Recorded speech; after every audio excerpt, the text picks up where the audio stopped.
Good evening, students, families, faculty, and friends. Last year, we had to delay this important ceremony due to the COVID pandemic. But now, in 2021, seeing as we've grown and adapted, we're gathered tonight for our first virtual 2021 White Coat ceremony. My name is Kate Bahan, and I have the honor of being your pre-licensure coordinator at California State University, Fullerton. Tonight, we are adapting. Typically, we would hold this white coat ceremony in a large gymnasium full of loved ones. But seeing as that would be now considered a super spreader event, our tireless staff has worked hard to bring you this virtual ceremony. We have the incredible honor of special guest Dean Lori Rhodes of the College of Health and Human Development, and special speakers Dr. Penny Weismiller, our gracious director of the School of Nursing, President Fran Vergy, the fearless leader of our entire university, California State University, Fullerton, and a keynote speaker address from Representative Lauren Underwood.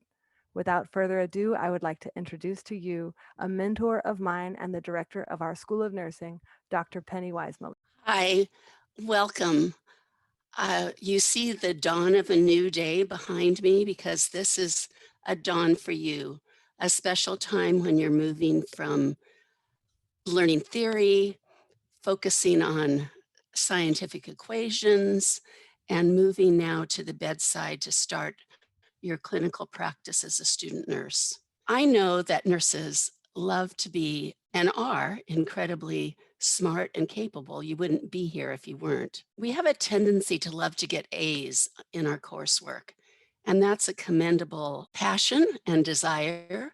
Lots of study and hard work goes into that. But I want to remind you that there are some important C's that I want you to earn while you're here at the School of Nursing. The first one is compassion. You wouldn't be here in the School of Nursing desiring to study nursing to serve other people if you didn't have that wellspring of compassion already. Compassion means that we share with others the passion that they're going through, whether it's fear or pain or joy. Our compassion helps support our patients and their families in some of the most important times of their lives.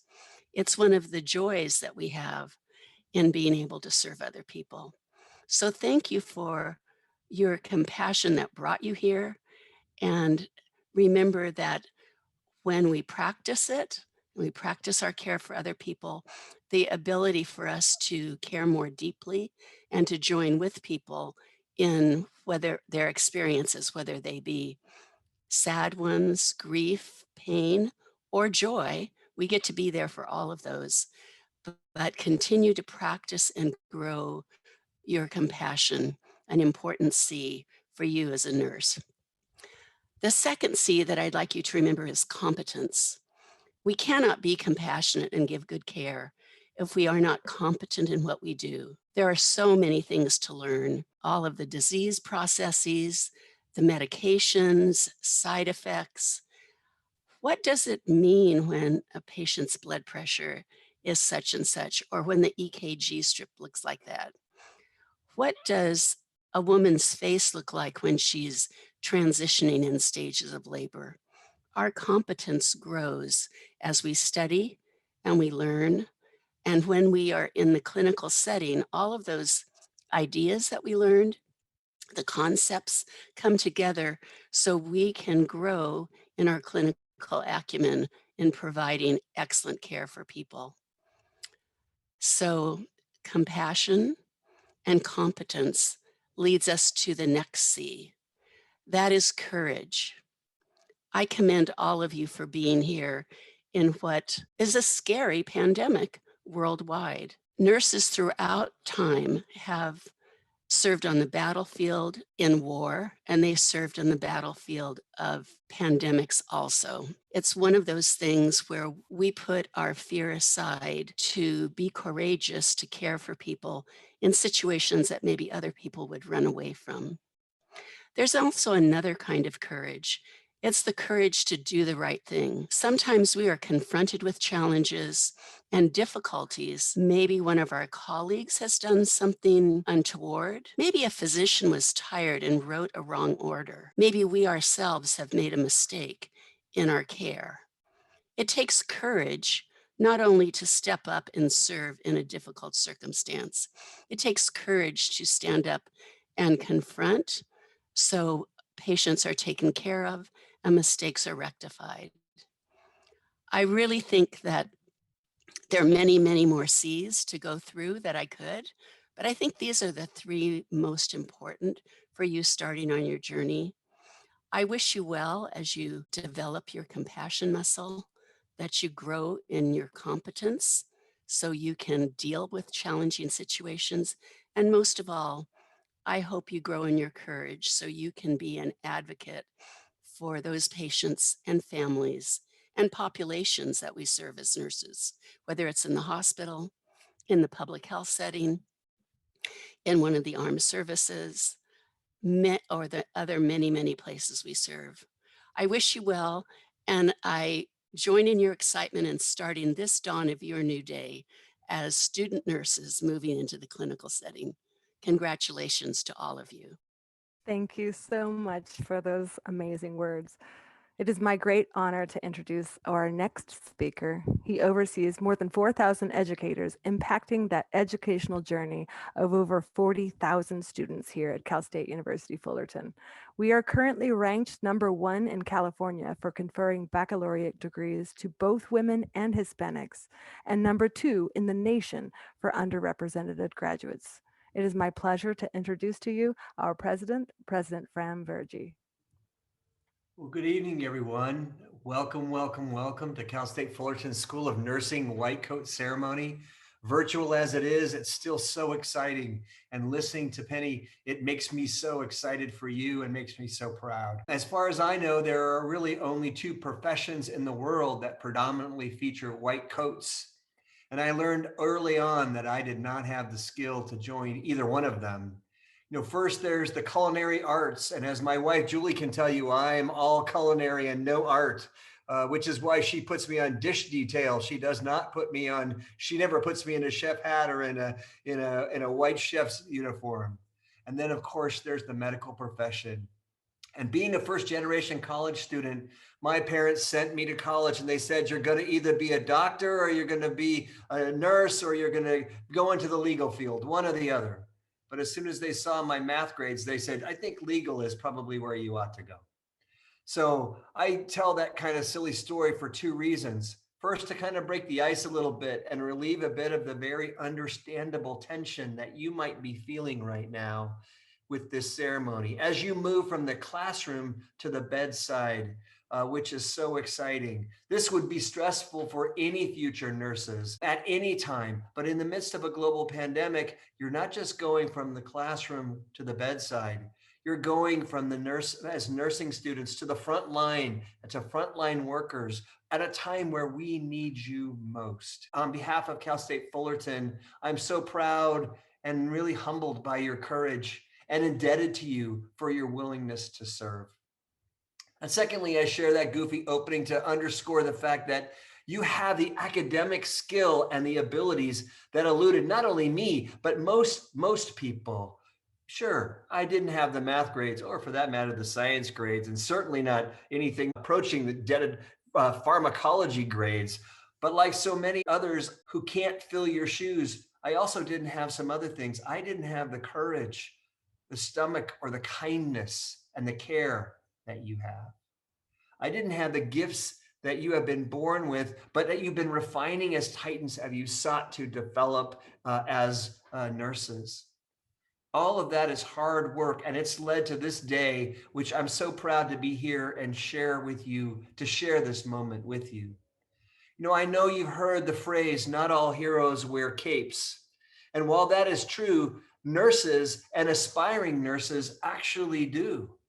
Well, it may not be a red, spectacular cape with a big S emblazoned on it that Superman wore. It's still significant, and it signifies of you hero status nonetheless.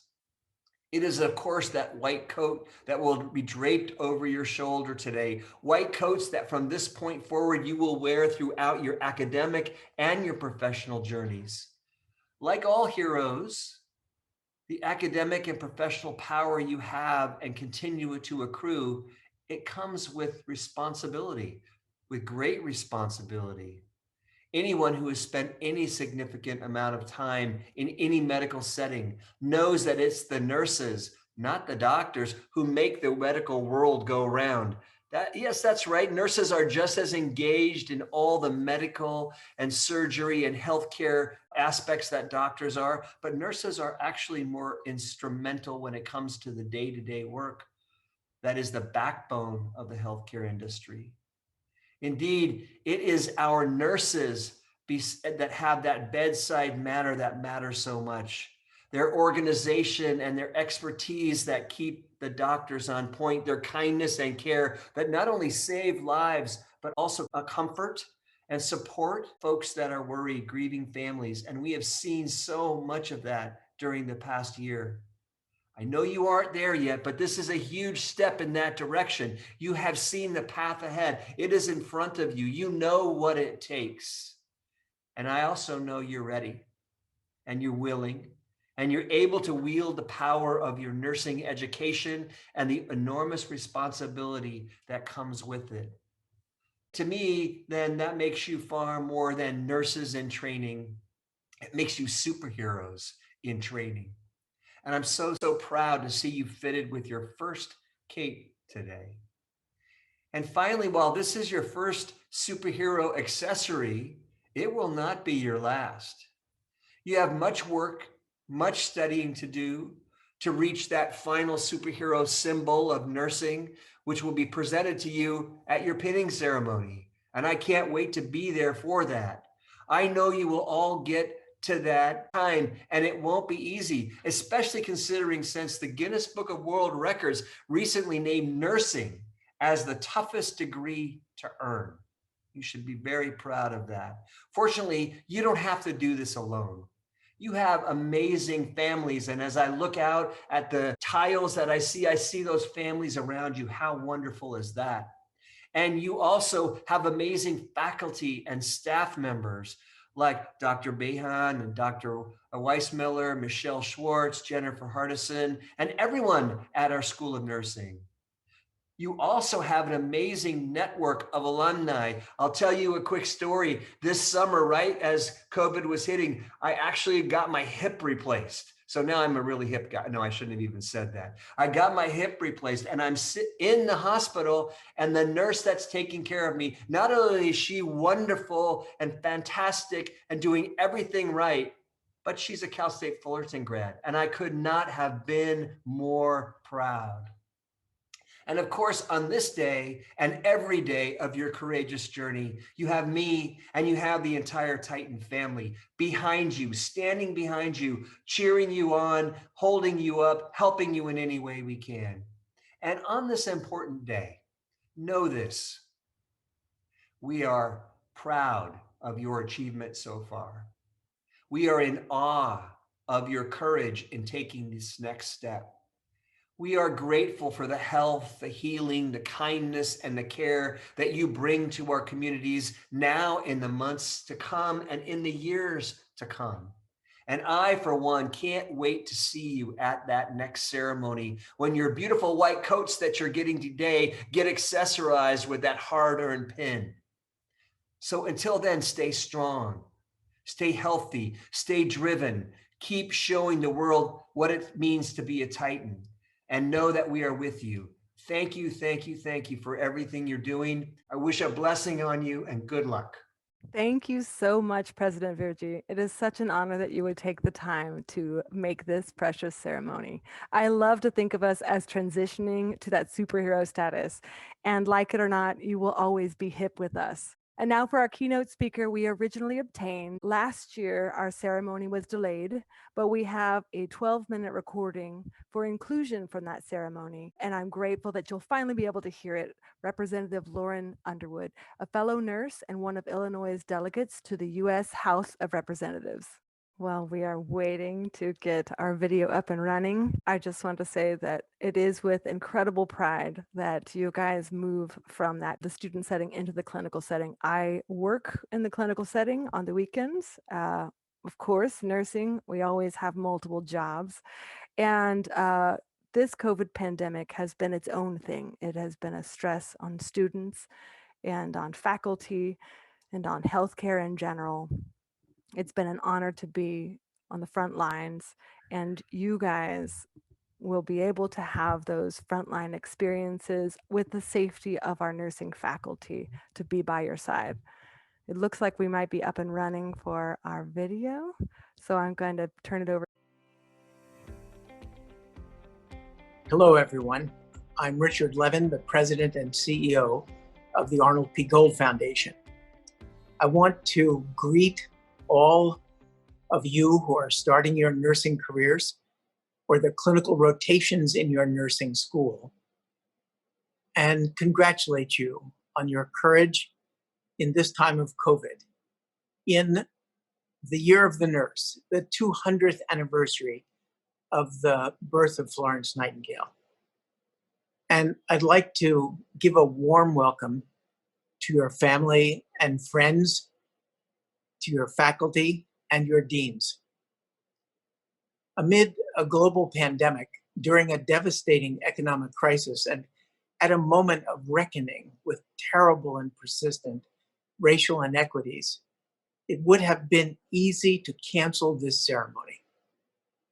But humanism is not canceled. In fact, the world can see it now more clearly than ever. In times of crisis, healthcare swings into a different mode and reveals itself for what it truly is, one human being caring for another. The White Coat Ceremony was created in 1993 by the Arnold P. Gold Foundation to mark this moment in your journey as clinician, to recognize your awesome responsibility to the patient in front of you, and to emphasize the importance of compassion, respect, empathy, and ethical patient care. In 2020, this ritual has even more meaning. In moments of difficulty and challenge, you can reflect back on your ceremony today and remember again why you first decided to become a nurse: to help people to heal, to care with compassion, to make the world a better place. Thank you so much for this contribution. As we celebrate your White Coat Ceremony, I'm pleased to introduce the Honorable Lauren Underwood to present the keynote address. Representative Underwood serves Illinois' 14th District as the newest nurse elected to Congress. She is the first woman, the first person of color, and the first millennial to represent her community. She is the youngest African-American woman to ever serve in the United States House of Representatives. Prior to her election, Congresswoman Underwood served as the senior advisor at the United States Department of Health and Human Services, working to help implement the Affordable Care Act, as well as prevent, prepare for, and respond to disasters, bioterror threats, and public health emergencies.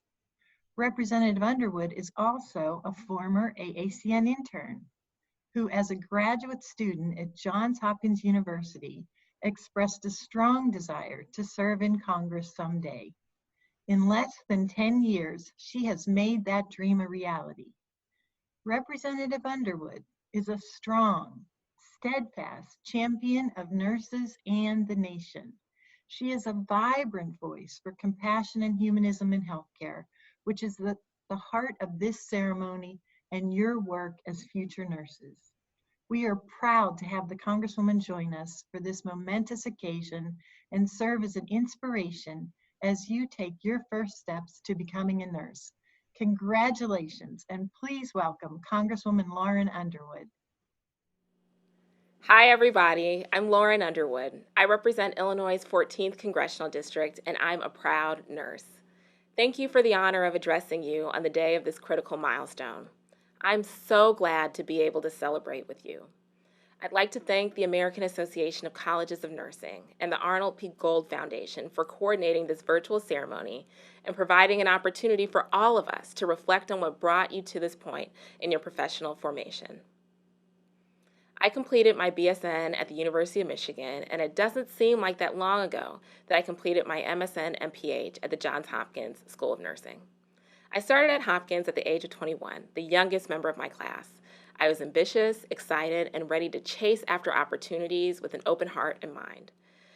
I started my master's program in the summer of 2008, just months before the onset of the Great Recession. I was living a block away from my school in an unfamiliar low-income African-American community. The rapid economic downturn illuminated the poverty in the East Baltimore community I was living in and the inequality in our nation's healthcare system. The recession also accelerated the urgent sense of purpose I felt to pursue my work on health disparities. I quickly accepted a job as a research fellow at the National Institutes of Health Clinical Center, where I worked with nurse researchers to better understand clinical trial participation among minority patients in an effort to tackle that long-standing equity issue. I later worked as a research nurse on another health disparity study. And in my coursework, I focused on improving African American birth outcomes, examining infant mortality and preterm birth rates, and evaluating policy interventions like expanding Medicaid and funding nursing education. It was little more than a decade ago, in 2009, when I graduated from Hopkins.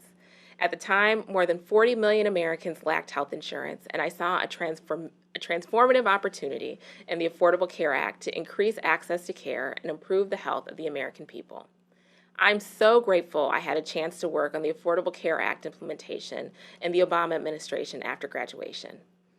My commitment to ending disparities in maternal-child health outcomes continued in the administration, where I later worked to advance equity with the White House Council for Women and Girls. As I was serving out the last few days of the Obama administration, a classmate and good friend of mine from my MSN MPH program, Shalon Irving, gave birth to her beautiful daughter, Soleil.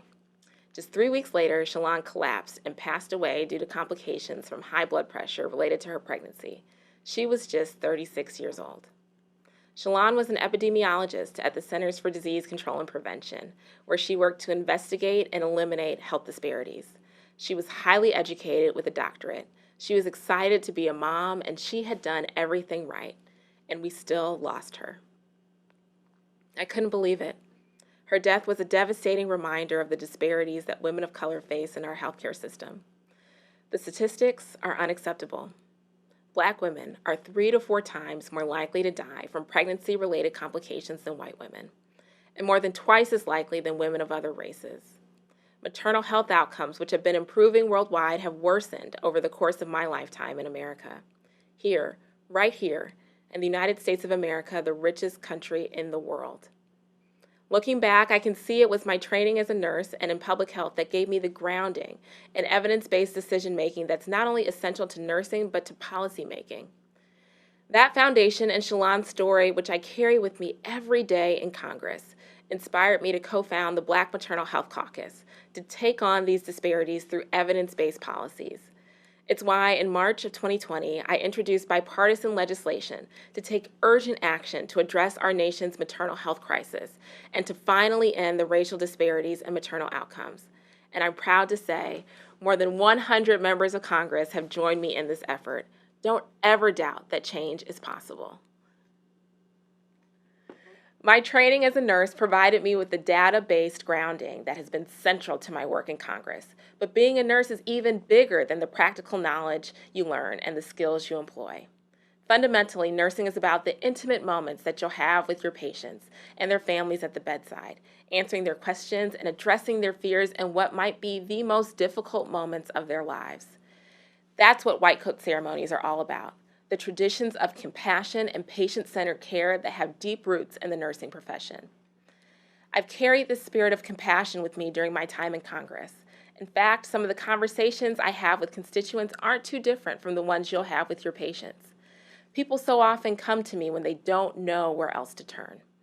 Whether it's an issue with getting their Social Security payments or challenges paying off their student loan debt, or an inability to afford insulin for their child with diabetes, in just a few short minutes, you can share in the struggles of members of your community and work to develop policies to help them.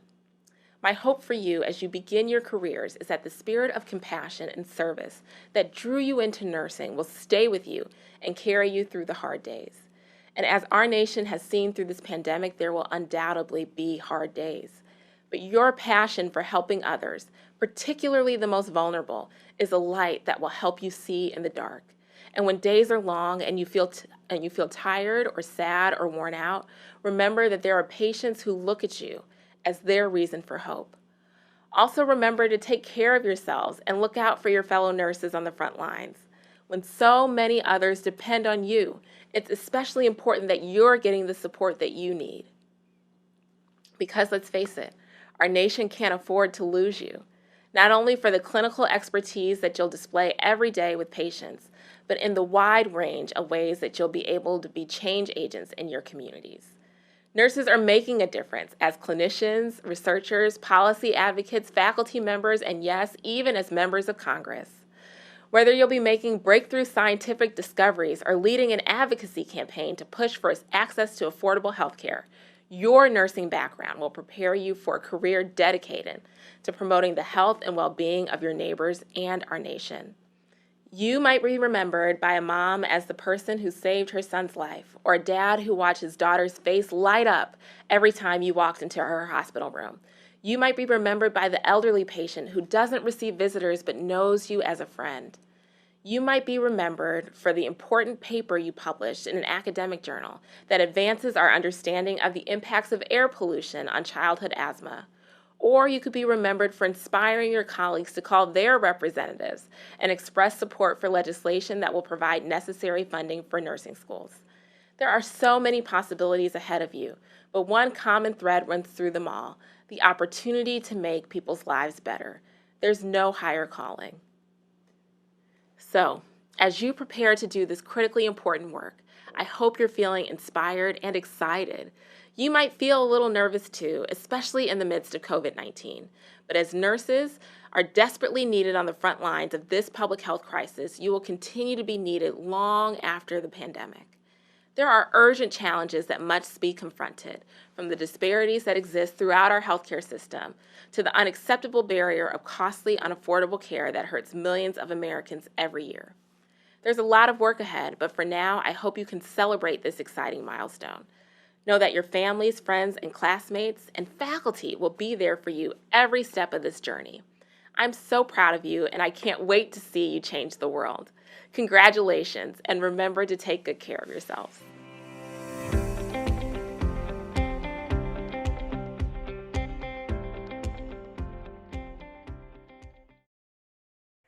Before we progress, I would like to point out the small message in the chat from I think I can call you the First Lady, but Julie Vergy, the wife of our president. Thank you so much for recognizing and celebrating our nurses.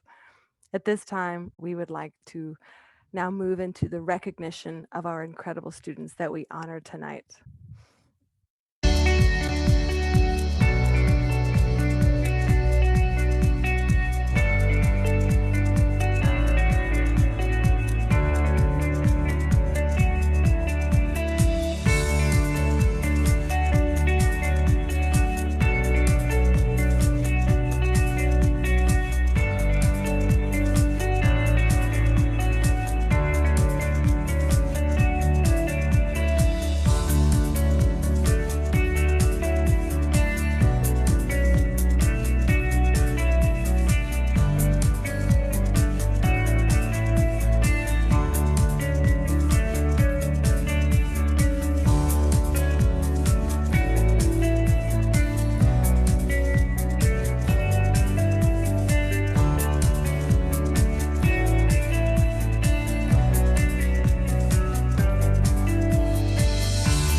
It is at this time that I ask that all of my student nurses unmute yourselves.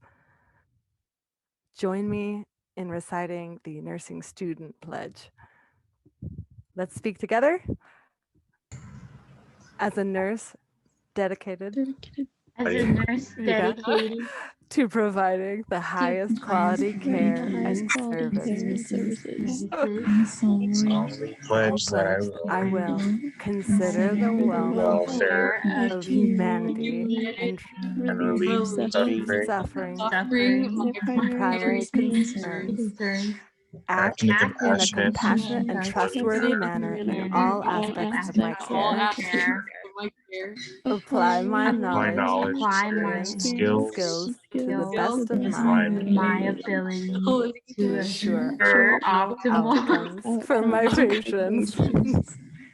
Exercise sound professional judgment while abiding by legal and ethical requirements, accepting lifelong obligations to improve my professional knowledge and competence.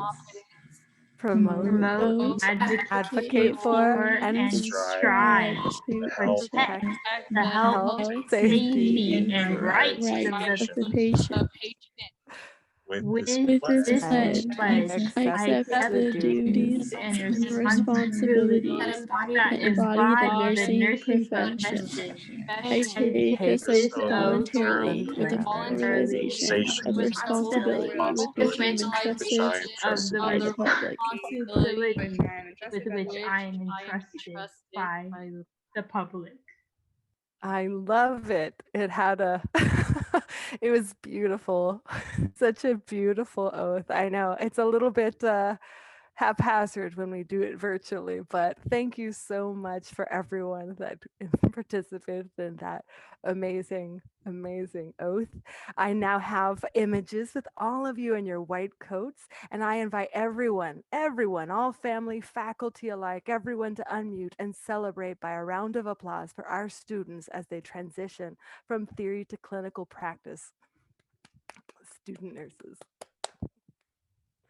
Yay. Michelle, you can unmute. It's fine. Everyone's afraid to unmute in this virtual world. To unmute. There you go. That's what I was thinking. Yes, Celine, come on. Congratulations. Karina! Karina Collins! Hey, Karina. Oh, Hey, Karina. That's what I was thinking of. That's what I thought was happening. Beautiful. At this time, we would like to thank all of those who supported our students on this path thus far.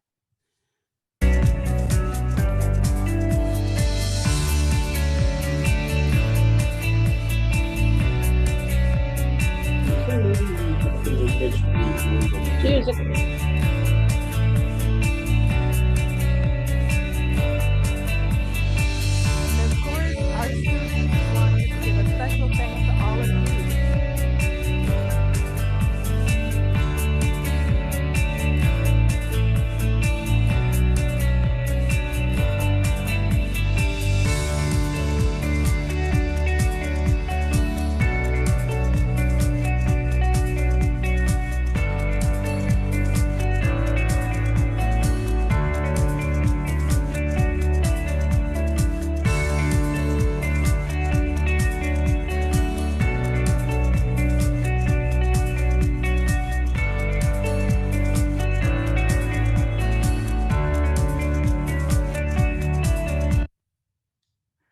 Thank you so much for attending our first ever virtual white coat ceremony at Cal State Fullerton School of Nursing. A recording of this ceremony will be made available to all of you so you can share it with your loved ones who were not able to be here tonight. Thank you so much for your time and your lives and your children and your faith. We had a great evening and we are grateful to have you with us. Have a great night. Thank you, everybody. Congrats, students. Congratulations. Congratulations. Go Paula Riggs. Yes. Thanks, That's Yay, from her dad. Celine! Yay, Celine! Celine. Yay, Celine! Yay, Karina. Woo, woo,